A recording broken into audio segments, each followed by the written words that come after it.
حضرت ابراہیم موت کے فرشتے کو دیکھ کر بے ہوش کیوں ہو گئے تھے؟ پہلے موت کا فرشتہ نظر آ جاتا ہے یا نہیں؟ دیکھیے، مرنے سے کچھ منٹ پہلے ہی موت کا فرشتہ انسان کو نظر آتا ہے، مرنے والے کو نظر آنے لگتا ہے، لیکن وہ آس پاس جو بیٹھے ہوئے لوگ دماغدار ہوتے ہیں نا، ان کو وہ نظر نہیں آتا ہے۔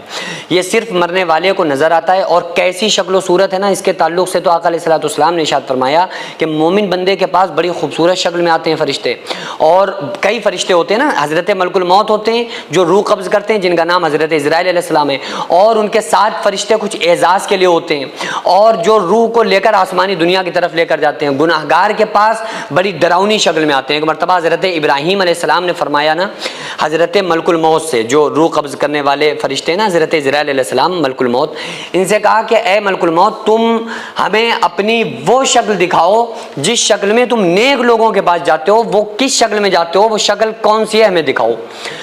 تو حضرت ملک الموت نے فرمایا کہ اللہ کے نبی ابراہیم، آپ اپنے چہرے کو پھیر لیجئے۔ تو ابراہیم علیہ السلام نے چہرے کو پھیر لیا۔ پھر ملک الموت نے کہا اب ہماری طرف دیکھیے۔ تو جب دیکھا ہے نا، تو حضرت ملک الموت کی اتنی پیاری اور خوبصورت شکل تھی نا کہ حضرت ابراہیم علیہ السلام دیکھ کر فرمانے لگے کہ اے اللہ، اگر تو لوگوں کے نیک اعمال کا صلہ جنت نہ دیتا، بلکہ یہ خوبصورت فرشتے کی شکل اس کو دکھا دی جاتی، تو یہ اس کے نیک اعمال کے لیے یہی صلہ کافی تھا، یہی کافی تھا کہ اس کی خوبصورت شکل دکھا دی جاتی ان کے اعمال کے بدلے۔ اتنی خوبصورت شکل ہے۔ اور پھر ابراہیم علیہ السلام نے کہا وہ شکل و صورت دکھاؤ جس سے تم گناہگار لوگوں کے پاس، بے نمازی، فاسق، فاجر لوگوں کے پاس جس شکل و صورت میں جاتے ہو۔ تو ابراہیم علیہ السلام نے فرمایا اپنا چہرہ پھیر لیجئے۔ چہرہ پھیرا، جب دوبارہ ملک الموت کی طرف دیکھا ہے نا، تو ابراہیم علیہ السلام نے جیسے ہی دیکھا تو وہ ملک الموت کی آنکھیں نکل کے بالکل سینے پر آ گئیں، اور بڑی ڈراؤنی شکل، آنکھوں سے آگ نکل رہی ہے، بڑی ڈراؤنی شکل۔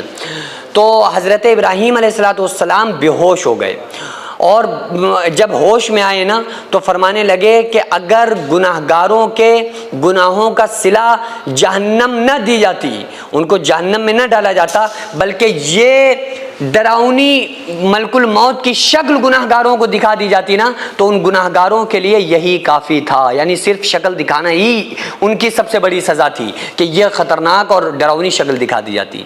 اب ان ساری چیزوں کا سب بندوں کو سامنا کرنا ہے۔ قرآن کریم میں اللہ نے فرمایا فلولا اذا بلغت الحلقوم وانتم حینئذ تنظرون، تم بڑے دعوے کرتے تھے ہم جو چاہیں کر لیں۔ آج یہ جو مرنے والا شخص ہے نا، اللہ چیلنج کر رہا ہے، فرما رہا ہے اس کی روح اس کی حلق میں آ گئی۔ تم بڑے دعوے کرتے تھے ہم جو چاہیں کر لیں، لو اس کی روح اس کی حلق میں آ گئی، نکل رہی ہے، ہمت ہو تو اس کی روح کو روک کر دکھاؤ۔ اس کی روح کو روک کیوں نہیں لیتے؟ اللہ فرما رہا ہے کہ ہم اس مرنے والے سے تم سے بھی زیادہ اس کے قریب ہوتے ہیں، وَلَٰكِن لَّا تُبْصِرُونَ، لیکن تمہیں نظر نہیں آتے ہیں۔ سینکڑوں